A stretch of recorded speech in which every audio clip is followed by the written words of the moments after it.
क्या आप भी दूसरों में दोष देखते हैं तो वह दोष उससे ज्यादा आप में होता है। चलिए इसे संत रामपाल जी महाराज जी के सत्संग से समझते हैं। तो इसलिए हमारे अंदर विनम्रता यानी सच्ची लगन, अंतःकरण में सत्यता, छल कपट नहीं रखा माड़ी सी भी अपने सच्चे दरबार में आवे, गुरु जी के प्रति कोई विकार, यहां कर कोई भी दोष नहीं देखा है। यदि आप किसी में दोष देख रहे हो वो दोष आपके अंदर है। एक चोर के यहां कोई व्यक्ति डट गया रात ने, राह चलता शरीफ व्यक्ति, तो वो चोर सारी रात जागता रहा कि कहीं ये रात ने उठ कर तेरे घर में गड़बड़ ना कर दिया, चोरी ना कर ले जा। और वो भला आदमी सामने सोया था, सवेरे उठा और सवेरे राम रमी करके चला गया, रात काटनी थी। अब वो दोष उस चोर में था कि कदे ये चोरी ना कर ले, रात ने तेरा सामान ना निकाल ले जा। और वो भला आदमी चैन सो रहा, उसको लेना नहीं देना। तो ऐसे ही एक घर में चोर आ गया, रात राह चलता व्यक्ति था, वो था चोर, डट गया किसी के घर पर। उस भले व्यक्ति ने वो चोर ना दिखाई दे था क्योंकि उसमें दोष नहीं था। उसने अपने घर में उसको रोका, गर्मी सर्दियों के दिन थे, वहीं जहां आप सारा परिवार सो रहा था वहां सो गया। रात ने उठ के उन्हीं के घर में चोरी करके चोर जाता रहा। अब वो भले आदमी के मन में दोष नहीं था, वो ना जागया क्योंकि उसको उसने अपने जैसा दिखा था। और वो भला आदमी उस चोर के घर डटा तो उस चोर ने वो भला आदमी भी चोर दिखाई देता, वो दोष उसके अंदर है। तो इसी प्रकार आप किसी अन्य में कोई दोष देख रहे हो, वो आपके अंदर उससे अधिक मिलेगा। ये टटोल कर देख लेना।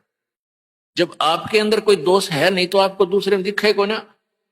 ये एक अपना दर्पण है अपने अंदर के विकार देखने का।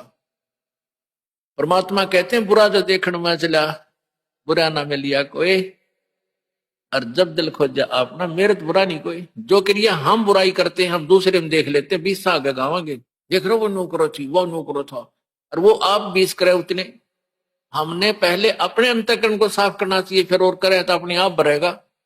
तो हम ठेकेदार ना बनकर अपनी भक्ति करें और परमात्मा को पाने का प्रयत्न करें, यहां से पीछा छुटवाने का। ये व्यवस्था तो मालिक की है, वो किसने कैसे क्या सेट करना है। तो इस प्रकार यहां आते हुए भी लाभ नहीं हो रहा, फिर भी आपकी कोई कमजोरी आपको सेध रही है, दुख दे रही है, बाधक बन रही है, उसको ठीक करो। तो जो दुख आपके ऊपर आया, उस दुख के कारण आप यहां आए, वो दुख आपके लिए वरदान हो जाएगा। क्योंकि कुछ दिनों में ज्ञान समझ में आ जाएगा और आपके कांटे से निकलेंगे डेली। अगर सच्ची साधना, सच्ची आत्मा से भक्ति की और नियम ठीक रखे तो आप रोजाना सुखी होगे, यह सत्कर मान लेना। लेकिन हम इस ज्ञान को ठीक से ना समझकर समर्पण नहीं कर पाते भगवान में।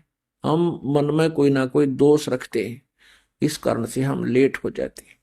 पुण्यात्माओं, पूरे विश्व में आपको इतना तो ज्ञान हो गया कि एक ही प्रभु है जो हमारे संकट को दूर कर सकता है। वही हमारा पाप नाशक है, पूर्ण मोक्षदायक है। प्रारब्ध के पाप कर्म को नाश करके सुखी केवल कबीर परमेश्वर ही कर सकता है।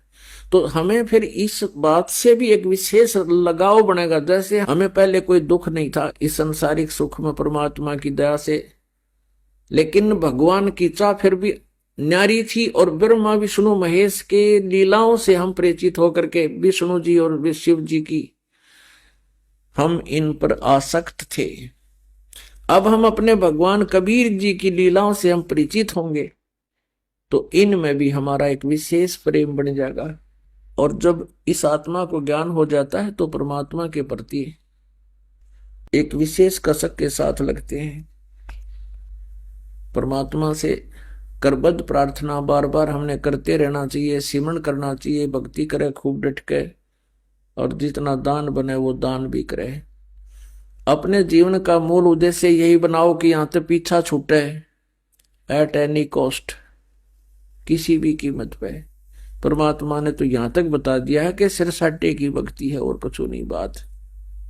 और सिर के साटे पाइये ओग तलखनाथ, जब लग कहते हैं सिर के साटे जहरी मिले तो भी सस्ता जाने। कोट शीस तन दे लिए यम राजा की भेंट, एक शीस तू देकर लिख ले सतगुरु अपने की भेंट। अब सिर कैसे देना है, कोई काट कर नहीं देना। शीस देने का अर्थ है कि जैसे गुरुदेव कहे आज्ञा का पालन करें।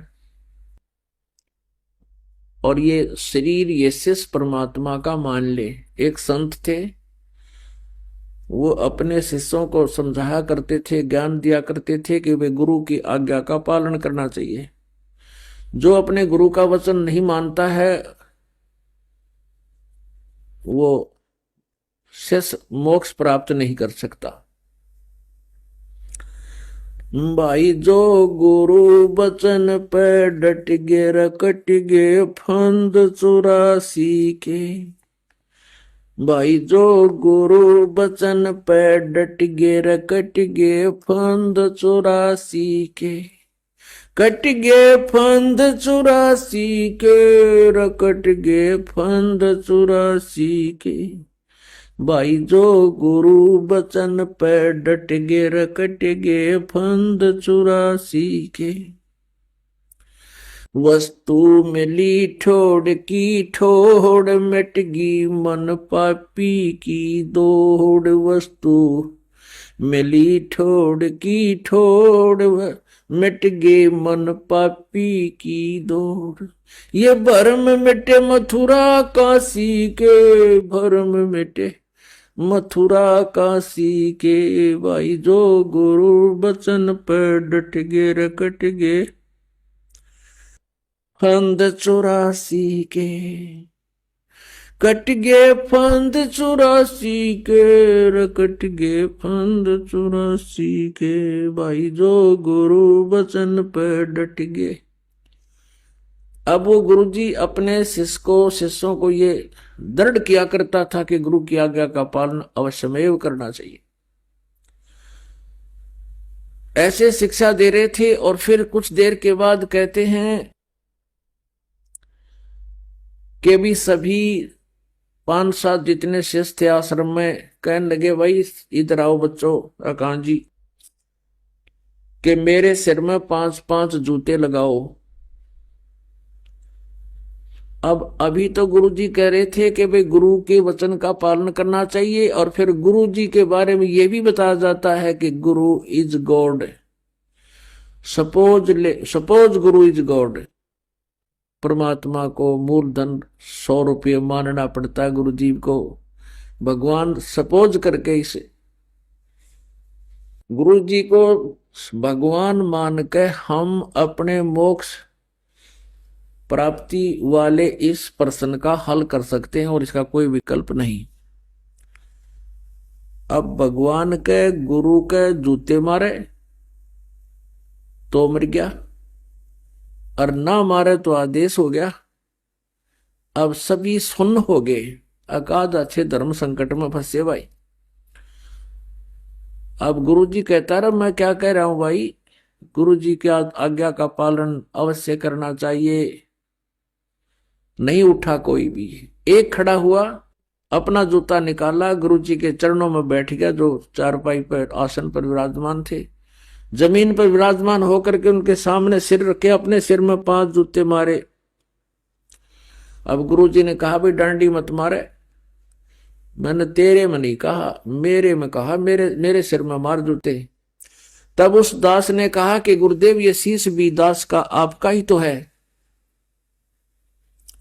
ये शीश आपका ही तो है, आपके शीश में जूते लगा रहा हूं।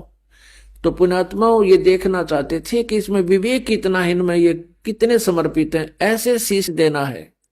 सिर सौंप्या गुरुदेव को, सफल हुआ ये शीश। नित्यानंद इस शीश पर आप बसे जगदीश।